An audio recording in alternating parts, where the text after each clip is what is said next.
Uummanni Oromoon yoo cal'isee riphee akkatti isin laalu waan isin sodaate waan kufe isinitti hin fakkaatin.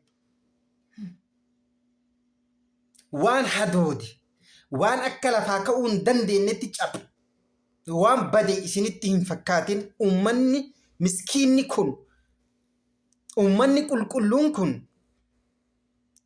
gaafa cal'ise kana waan bade waan dhabame waan kufe waan harka isiniif kenne isinitti hin fakkaatin. Waan isin sodaatellee isinitti hin fakkaatin jechuudha. Uummanni kun kanuma kaleessati. Kakaleessa warra isin gabbaraa turtan biyyaa baasisan jechuudha. Uummata wallaalaa, uummata sodaataa, uummata homaa hin finne isinitti hin fakkaatin. Yoo akka barbaaddanitti irratti taphattan, akka barbaaddan yoo gootan, waan isin sodaatee, waan caphee, waan kufee cal'isee isinitti hin fakkaatin jechuudha. Uummata isin irra sirbitan, uummata isin itti taphattan, mana wajji gubdan kanatu 100,000 gaaratti galee bosonatti galee isin lolaa jira jechuudha. Guutuu Oromiyaa keessatti uummata isin irratti taphachaa jirtan kanatu 100,000 jechuudha. 100,000 hidhatee isin lolutti jira. Isin bar warra salphate, warra jiraatti du'ee bar.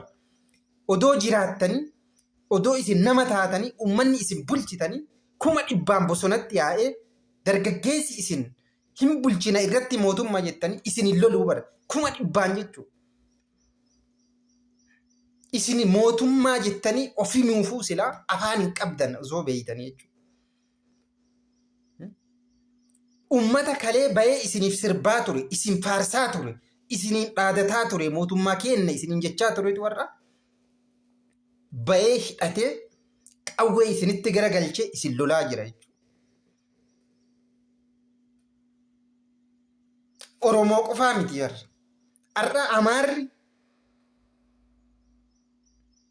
Amaarri takkaa Itoophiyaa irratti waraana kaasee hin beeyne, qawwee kaasee hin beeyne, qawwee kaasee isin lolaa jira. Uummanni kun waan cal'ise, waan hin jirree isinitti hin fakkaatin bara. Qawweetu cal'isiise. Amma qabsoo uummanni kun geggeessuu danda'utu ta qawwee qofaa jechuudha.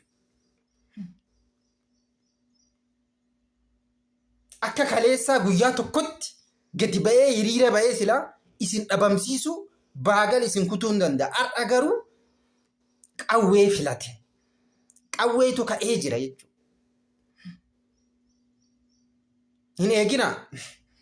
Hin eeginallee. Akka kaleessaa san hin eeginaa jechuudha. Isintu akka kaleessarraa maqsiise waan ta'eef.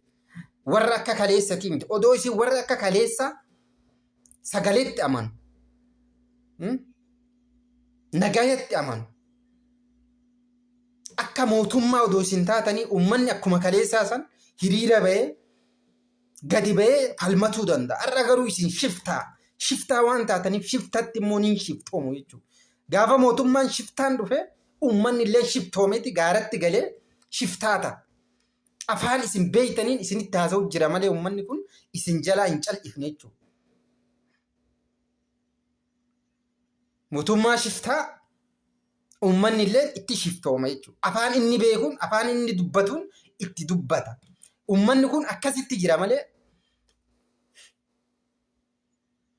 daba isin irratti raawwattan, cubbuu isin irratti gochaa jirtan kana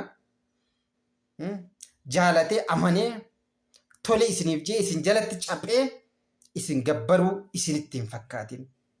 Kan ammoo dhiyootti argaa jirtu jechuudha.